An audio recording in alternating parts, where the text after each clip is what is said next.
Hello दोस्तों, मेरा channel scientific classes में आपका स्वागत है। आज आप लोग के बीच में हम जेक मॉडल सेट का सॉल्यूशन लेके आए हुए हैं। फर्स्ट क्वेश्चन है, which one of the following charges is possible. Charge का कौन सा वैल्यू पॉसिबल है। तो इसके लिए आपको जानना पड़ेगा कि मिनिमम वैल्यू ऑफ चार्ज कितना होता है। तो मिनिमम वैल्यू ऑफ चार्ज होता है 1.6 इंटू 10⁻⁻19 कूलम। अब क्या करना है कि 1.6 से देखना है कि कौन सा ऑप्शन टेबल में कटता है। तो 1.6 से देखना है 16 का टेबल में 58 नहीं आता है तो ऑप्शन नहीं होगा। 16 का टेबल में 45 नहीं आता तो नहीं होगा। 16 का टेबल में 86 नहीं आता है। 16 का टेबल में 32 आता है तो ऑप्शन बी वाला का आंसर सही है।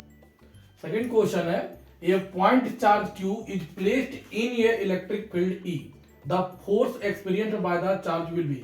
तो यहाँ पे क्वेश्चन की कोई पॉइंट चार्ज को अगर इलेक्ट्रिक फील्ड में रखते हैं तो क्या एक्सपीरियंस करेगा, फोर्स। अब उस फोर्स का इक्वेशन बताना है क्या होगा। देखो यहाँ पे पॉइंट चार्ज दिया है Q और इलेक्ट्रिक फील्ड E दिया है, तो जो फोर्स एक्सपीरियंस होगा F बराबर क्या होगा, QE होगा। तो यहाँ पे ऑप्शन नंबर बी हो जाएगा दूसरा का। अब आता है तीसरा क्वेश्चन, तीन कैपेसिटर है जिसका कैपेसिटी C दिया हुआ है और कनेक्शन कैसा किया गया, पैरेलल कनेक्शन है। तो इक्विवेलेंट कैपेसिटेंस के बारे में पूछ रहा है। तो पैरेलल पहले आता है पैरेलल कनेक्शन का फॉर्मूला। तो पैरेलल कनेक्शन का फॉर्मूला में C इक्विवेलेंट जो आएगा C1 C2 C3 तीनों को ऐड करना पड़ेगा। अब यहाँ पे कैपेसिटी दिया हुआ है तीनों कैपेसिटर का C, तो C+C+C तीनों को जोड़ देंगे तो ऑप्शन कितना आ जाएगा, 3C आ जाएगा। तो ऑप्शन तीसरा हो जाएगा ए नंबर क्वेश्चन। अब आता है क्वेश्चन नंबर 4 में। ठीक है, क्वेश्चन नंबर 4 में क्या लिखा हुआ है, देखो इधर, the electric flux for Gaussian surface that encloses the free charge particle in free space पूछ रहा है। तो ये क्वेश्चन है गॉस थ्योरम का। गॉस थ्योरम में क्या पढ़े आप लोग कि जो फाई बराबर होता है, गॉस थ्योरम में आप लोग पढ़े हैं फाई बराबर Q enclose, total charge enclose divided by क्या होता है, एप्सिलॉन नॉट, है ना। यहाँ पे टोटल चार्ज देखना है, टोटल चार्ज दिया हुआ है, total charge Q1 Q2 Q3 बटे क्या हो जाएगा, एप्सिलॉन नॉट हो जाएगा। Q1 का वैल्यू कितना दिया हुआ है यहाँ पे ध्यान देना है, -14 नैनो कूलम है, इसको कूलम में चेंज करना होगा। तो -14 इंटू 10⁻⁻9 कूलम हो जाएगा। यहाँ पे दिया हुआ है 78.85 इंटू और ये दिया हुआ है 10⁻⁻9 कूलम, और फिर इसको भी चेंज करेंगे तो -56 इंटू 10⁻⁻9 क्या हो जाएगा, कूलम होगी। तीनों को ऐड करने के बाद मेरा चार्ज का वैल्यू जो आएगा वो आएगा 8.85 इंटू 10⁻⁻9। और एप्सिलॉन नॉट वैल्यू सबको पता है, इसकी वैल्यू होती है 8.85 इंटू 10⁻12। तो इसको जब सॉल्यूशन करेंगे तो ये और ये कट करेगा, ये ऊपर चले जाएंगे तो 10⁻�9 और ये ऊपर चले जाएंगे तो +12 हो जाएगा। तो आएगा 10⁻3। तो इसका ऑप्शन हो जाएगा 4 नंबर का 10⁻3। ठीक है दोस्तों, अगर वीडियो अच्छा लग रहा होगा तो वीडियो को आप लाइक करें, शेयर करें, सब्सक्राइब करें मेरे चैनल को। इस प्रकार से न्यू वीडियो आप लोग के बीच आती रहेगी। अब क्वेश्चन 5 नंबर लिखा हुआ है कि एक पैरेलल प्लेट एयर कैपेसिटर है जिसका कैपेसिटेंस C दिया हुआ है। अब कैपेसिटर का वैल्यू कितना दिया हुआ है, C दिया हुआ है, और इसके बीच में कंप्लीटली फील्ड किया गया है डाइलेक्ट्रिक कांस्टेंट, जिसका कांस्टेंट का वैल्यू कितना दिया, 5। तो जब डाइलेक्ट्रिक कांस्टेंट को पैरेलल प्लेट कैपेसिटर के बीच में डालेंगे तो हमेशा कैपेसिटेंस का वैल्यू इंक्रीज होगा। तो यहाँ पे देखिए C बराबर जो फॉर्मूला निकल के आता है KC0, C दर्शा रहा है कि डाइलेक्ट्रिक कांस्टेंट को पैरेलल प्लेट कैपेसिटर के बीच में डाला गया है, और C0 को दर्शा रहा है कि बिना डाइलेक्ट्रिक कांस्टेंट का है। तो जब K दिया हुआ है, K का वैल्यू कितना दिया, 5, तो यहाँ पे 5C0 होगा, जो इंक्रीजेज करेगा परसेंटेज 5 दिया हुआ है तो यहाँ पे हो जाएगा 500%।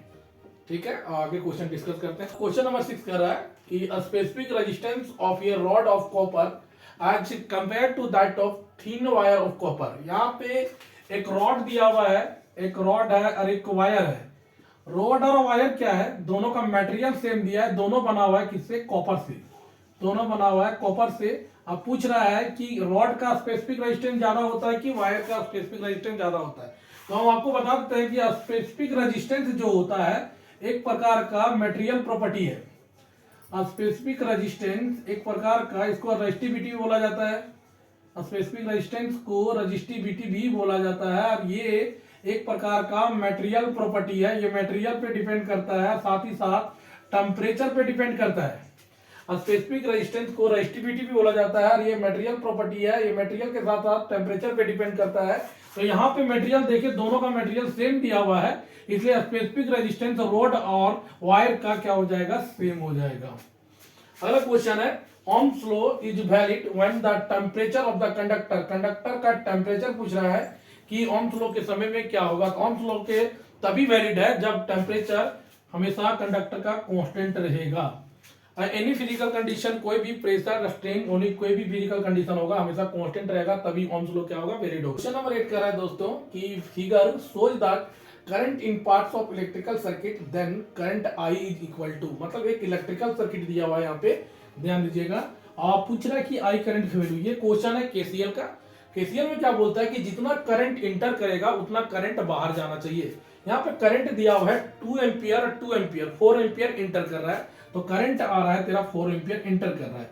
बाहर कितना करंट जा रहा है वो देखना चाहिए। तो यहाँ पे 4 एम्पियर इंटर कर रहा है, बाहर जा रहा है 1 एम्पियर और 1.3 एम्पियर, तो टोटल कितना बाहर करंट जा रहा है, 2.3 एम्पियर। तो क्या करना पड़ेगा, 4 एम्पियर में 2.3 एम्पियर को घटा देना है, तो जो आंसर आएगा इसके लिए घटा के बचेगा 1.7 एम्पियर। तो ऑप्शन हो जाएगा इसके लिए 8 का ए। तो यहाँ पे आता है अगला क्वेश्चन, क्वेश्चन नंबर 9 दोस्तों। यहाँ पे देखिएगा, यूनिट ऑफ मैग्नेटिक फील्ड पूछ रहा है, मैग्नेटिक फील्ड का यूनिट कौन सा है। तो आप लोग को आप दिलाते हैं, मैग्नेटिक फील्ड का 2 यूनिट है। फिलहाल यहाँ पे ध्यान दीजिएगा, मैग्नेटिक फील्ड का एक यूनिट होता है टेस्ला, दूसरा यूनिट होता है गॉस, ठीक है, तीसरा जो यूनिट होता है वेबर पर मीटर स्क्वायर। ये कहां से आया हुआ है दोस्तों, यहाँ ऑप्शन नंबर बी है, बताते हैं आपको कहां से आया हुआ है। आप लोग पढ़ेंगे इलेक्ट्रिक फ्लक्स बराबर फाई बराबर होता है E dot D S, electric field intensity into area vector. इसी प्रकार से जो मैग्नेटिक फ्लक्स होगा वो भी इलेक्ट्रिक फील्ड के स्थान पे मैग्नेटिक फील्ड हो जाएगा, यहाँ पे एरिया वेक्टर हो जाएगा। हमें चाहिए मैग्नेटिक फील्ड के बारे में, तो एरिया वेक्टर को नीचे ले जाना पड़ेगा, तो फाई एम बटा D S equal to B हो जाएगा। ये मैग्नेटिक फ्लक्स का जो यूनिट होता है वेबर और एरिया वेक्टर का यूनिट होता है मीटर स्क्वायर। तो यहां से मैग्नेटिक फील्ड का यूनिट आता है वेबर पर मीटर स्क्वायर, तो ऑप्शन नंबर बी हो जाएगा दोस्तों। अगर और भी यूनिट पूछा जाएगा, क्वेश्चन ऐसे भी आता है कि मैग्नेटिक फील्ड का कौन सा यूनिट नहीं है, तो मैग्नेटिक फील्ड का और भी यूनिट है टेस्ला, गॉस, और तीसरा कौन सा हो जाएगा, वेबर पर मीटर स्क्वायर, ठीक है। क्वेश्चन नंबर 10 क्या बोल रहा है कि magnetic field due to a solenoid is independent of, बोल रहा है कि सोलेनॉइड में जो मैग्नेटिक फील्ड बनता है किस पे डिपेंड नहीं करता है। तो हम इसके लिए सोलेनॉइड का इक्वेशन लिखेंगे। सोलेनॉइड का इक्वेशन होता है बी बराबर म्यू नॉट एन आई, है ना। तो यहाँ पे देखिएगा दोस्तों, म्यू नॉट क्या होता है, कांस्टेंट होता है। म्यू नॉट क्या होता है, कांस्टेंट होता है। और तो यहाँ पे देख रहा है मैग्नेटिक फील्ड जो डिपेंड करेगा, पहला नंबर ऑफ टर्न्स पे डिपेंड करता है, नंबर ऑफ टर्न्स पे डिपेंड करता है, दूसरा करंट पे डिपेंड करता है। तो मैग्नेटिक फील्ड जो सोलिनॉइड का डिपेंड करता है, फर्स्ट नंबर ऑफ टर्न्स, दूसरा करंट। तो यहाँ पे देखना है कौन सा ऑप्शन डिपेंड नहीं करता है। तो पहला नंबर ऑफ टर्न्स पे डिपेंड करता है, दूसरा करंट पे डिपेंड करता है, तीसरा यहाँ पे रेडियस का कोई ऑप्शन ही नहीं आ रहा है, तो यहाँ पे रेडियस पे डिपेंड मैग्नेटिक फील्ड कभी भी नहीं करेगा। तो ऑप्शन नंबर 10 का क्या हो जाएगा, सी हो जाएगा। क्वेश्चन नंबर 11 कर रहा है दोस्तों, देखिएगा यहाँ पे ध्यान से, लिखा हुआ है 2 3 long parallel wires separated by distance D दिया हुआ है, कैरिंग ए करंट, दोनों वायर में करंट कितना कैरी कर रहा है, आई एम्पियर। तो ये करंट जो आई एम्पियर है, करंट का डायरेक्शन दोनों में क्या दिया, सेम डायरेक्शन। जब भी करंट का डायरेक्शन दोनों वायर में सेम रहेगा तो हमेशा फोर्स जो होगा अट्रैक्ट करेगा, तो रिपेल वाला ऑप्शन नहीं होगा। अब अच्छा ऑप्शन या तो ये होगा या तो सी होगा। अगर सेम डायरेक्शन, अगर अपोजिट डायरेक्शन होता तो रिपेल होता, यहाँ पे सेम डायरेक्शन है, इसलिए या तो ऑप्शन नंबर ए होगा या तो सी होगा। अब देखना कि कौन सा फॉर्मूला सेट करता है। जो फोर्स लगता है दोनों वायर के बीच में, उस फॉर्मूला है mu naught by 4 pi 2 I1 I2 बटा डी। अब दोनों वायर में करंट, करंट पहला वायर के लिए, दूसरा करंट दूसरे वायर के लिए। अब दोनों वायर में जो करंट है I1 और I2 वो क्या दिया हुआ, I दिया हुआ है। तो जहां पे I1 और I2 है वहां पे क्या बैठाना, I बैठाना है दोस्तों। तो म्यू नॉट बाई 4 पाई, यहाँ पे आ जाएगा 2 I बटे क्या हो जाएगा, डी हो जाएगा, 2 से 2 कैंसिल हो जाएगा दोस्तों। तो म्यू नॉट बटा 2 पाई आई स्क्वायर बटे कितना हो जाएगा, डी। तो म्यू नॉट बटे 2 पाई आई स्क्वायर बटे डी कौन सा ऑप्शन हो जाएगा दोस्तों, अट्रैक्ट ईच अदर विद ये फोर्स ऑफ। तो ये ऑप्शन नंबर 11 का क्या हो जाएगा, ए हो जाएगा। क्वेश्चन नंबर 12 को डिस्कस करते हैं दोस्तों। क्या लिखा है, SI unit of self inductance. Self inductance का कौन सा एसआई यूनिट होगा।